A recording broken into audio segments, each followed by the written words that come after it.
নমস্কাৰ স্বাগতম news 18 Assam north ইষ্টৰ এয়া হৈছে পোনপটীয়া সম্প্ৰচাৰ ষ্টুডিঅ'ত মই প্ৰাঞ্জল হামাস আৰু ইজৰাইলৰ যুদ্ধৰ অৱসান হ'বলৈ গৈ আছে শান্তি চুক্তি স্বাক্ষৰিত হ'বলৈ গৈ আছে হামাসে নিজৰ ফালৰ পৰা এই কথা ব্যক্ত কৰিছে আমি সকলোৱে জানো হামাস আৰু ইজৰাইলৰ যুদ্ধত কিমান লোকে প্ৰাণ হেৰুৱালে গাজা ধ্বংসস্তূপত পৰিণত হৈ গ'ল আৰু ইজৰাইলে একমাত্ৰ প্ৰতিশোধ লোৱাৰ বাবে সেই সকলো কাম কৰিলে কাৰণ আৰম্ভণিৰ আক্ৰমণটো হামাসে কৰিছিল হামাসৰ সেই আক্ৰমণ অতি ভয়াবহ আছিল ইজৰাইলৰ ওপৰত আক্ৰমণ অতি কঠোৰ আক্ৰমণ আছিল বহু ইজৰাইলিক পণবন্দী কৰি লৈ যোৱা হৈছিল বহু বিদেশী ৰাষ্ট্ৰৰ প্ৰতিনিধিও তেওঁলোকৰ মাজত আবদ্ধ হ'বলগীয়া হৈছিল আৰু এই বিষয়বোৰক লৈ গোটেই বিশ্বৰ ৰাজনীতি উত্তাল হৈ আছিল সেই হামাসে এতিয়া অস্ত্ৰ সম্বৰণ কৰিবলৈ গৈ আছে আত্মসমৰ্পণ কৰিবলৈ গৈ আছে বা শান্তি চুক্তিত স্বাক্ষৰ কৰিবলৈ গৈ আছে কাৰণ আমেৰিকা মাজত আহি পৰিছে আমেৰিকা যুক্তৰাষ্ট্ৰই এই ক্ষেত্ৰত মাত মাতিছে যে 20 জানুৱাৰীৰ আগতে যদি হামাসে অস্ত্ৰ সম্বৰণ নকৰে বা এই যুদ্ধ যদি ইমানতেই সমাপ্ত নহয় শান্তি চুক্তি যদি স্বাক্ষৰ নহয় তেনেহলে আমেৰিকাই পদক্ষেপ ল'ব আৰু অতি ভয়ংকৰ ৰূপত ল'ব আৰু তাতেই থৰহৰি কম্পমান হৈ পৰিছে হামাস আৰু সেয়েহে হামাসে ইতিমধ্যে শান্তি চুক্তিৰ বাবে আগ্ৰহ প্ৰকাশ কৰিছে আৰু হামাসৰ প্ৰতিনিধিয়ে সেই কথা সদৰি কৰিছে কাটাৰত এই সন্দৰ্ভত এক প্ৰাথমিক আলোচনা অনুষ্ঠিত হৈ গৈছিল কাটাৰৰ কথা আপোনালোকে জানে যে কাটাৰে এই যুদ্ধ মীমাংসাৰ বাবে মধ্যস্থতাকাৰী ভূমিকা পালন কৰি আহিছিল বহু দিন ধৰি যেতিয়াৰ পৰা যুদ্ধ আৰম্ভ হৈছে তাৰ ঠিক 6-7 মাহৰ পাছৰ পৰাই কাটাৰে সেই ভূমিকা গ্ৰহণ কৰি আহিছিল কাটাৰে চেষ্টা চলাই আহিছিল যাতে এই যুদ্ধৰ ইমানতে পৰিসমাপ্তি ঘটে যুদ্ধৰ অৱসান হোক আৰু যুদ্ধৰ বিভীষিকাময় অৱস্থাৰ পৰা মানুহ যাতে মুক্ত হ'ব পাৰে সাধাৰণ মানুহৰ মৃত্যু হৈছে যেটো সহজ কথা নহয় সাধাৰণ মানুহৰ মৃত্যু সহজভাৱে ল'ব নোৱাৰি আৰু সেয়েহে তেওঁলোকে সবল ৰূপত মধ্যস্থতাকাৰী ভূমিকা পালন কৰিলে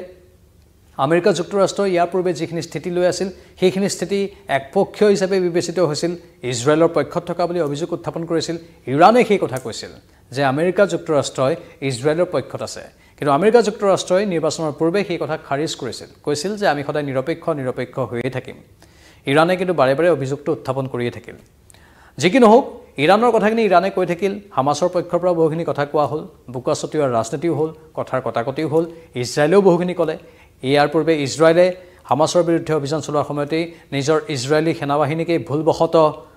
মৃত্যুৰ মুখলৈ ঠেলি দিবলগীয়া অৱস্থাৰ সৃষ্টি হৈছিল সেইবোৰ ঘটনাৰো সমগ্ৰ বিশ্ব সাক্ষী হ'ল মুঠতে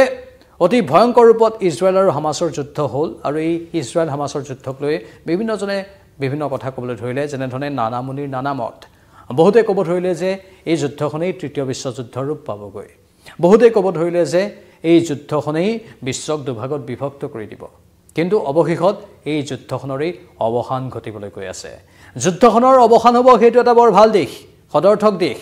এই যুদ্ধ ইমানতেই পৰিসমাপ্তি হোক সেইটোৱে সকলোৱে কামনা কৰিছে 20 জানুৱাৰীৰ পূৰ্বেই শান্তি চুক্তিত স্বাক্ষৰ কৰিবলৈ হামাস আগবাঢ়িছে আৰু ইজৰাইলে স্বাভাৱিকতে সহমত ইয়াত পোষণ কৰিবই কাৰণ আমেৰিকা যুক্তৰাষ্ট্ৰই কৈছে মানে সকলোতে আমেৰিকা যুক্তৰাষ্ট্ৰৰ এংগল আমেৰিকা যুক্তৰাষ্ট্ৰই ক'লে যুদ্ধ আৰম্ভ হৈ যাব আমেৰিকা যুক্তৰাষ্ট্ৰই ক'লে যুদ্ধৰ অৱসানো হৈ যাব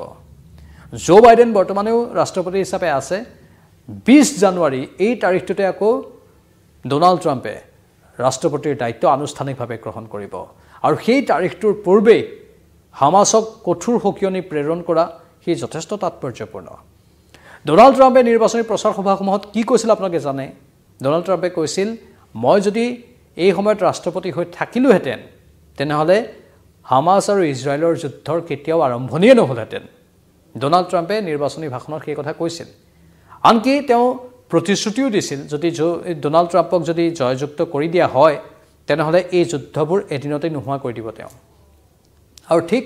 তেওঁৰ আনুষ্ঠানিক দায়িত্বভাৰ গ্ৰহণৰ আগে হামাসে অস্ত্ৰ সম্বৰণ কৰি শান্তি চুক্তিত স্বাক্ষৰ কৰিবলৈ আগবাঢ়িছে যথেষ্ট তাৎপৰ্যপূৰ্ণ সেই দিশৰ পৰা অৱশ্যে বৰ্তমানৰ ৰাষ্ট্ৰপতি জো বাইডেনৰ প্ৰতিনিধিহে কাটাৰৰ সেই বৈঠকখনত উপস্থিত আছিল যি কি নহওক প্ৰশাসন যন্ত্ৰ এতিয়া যেহেতু হস্তান্তৰিত হ'ব ডোনাল্ড ট্ৰাম্পৰ অধীনলৈ যাব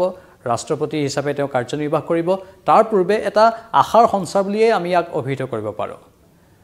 আমেৰিকা যুক্তৰাষ্ট্ৰৰ কথা বহুত কথা কৈ থাকে নৰৰ্থকভাৱেও বহু কথা কয় কিন্তু যুদ্ধৰ অৱসান ঘটাটোক বাৰু আমি সদৰ্থকভাৱেই ল'ব লাগিব বাকি নৰৰ্থক আন কথাবোৰ বাৰু থাকিব কিন্তু যুদ্ধৰ অৱসান হোক আকৌ যাতে যুদ্ধৰ আৰম্ভণি নহয় সেইটো আমি বিচাৰিম আৰু ডোনাল্ড ট্ৰাম্পে কোৱা মতে তেওঁ সেইটোৱেই হেনো কৰিব বিচাৰে ডোনাল্ড ট্ৰাম্পে কয় মই যুদ্ধ কাহানিও নিবিচাৰোঁ সাধাৰণতে আমেৰিকা যুক্তৰাষ্ট্ৰক যুদ্ধৰ পৃষ্ঠপোষক বুলি কোৱা হয় আৰু সেইখন যুক্তৰাষ্ট্ৰৰ ৰাষ্ট্ৰপতি ডোনাল্ড ট্ৰাম্পে আকৌ যুদ্ধ নিবিচাৰোঁ বুলিও বিভিন্ন সময়ত কৈ থাকে এতিয়া তেওঁ কাৰ্যভাৰ আনুষ্ঠানিকভাৱে গ্ৰহণ কৰাৰ পাছত কেনেধৰণৰ দিক পৰিৱৰ্তন হয় কেনেধৰণৰ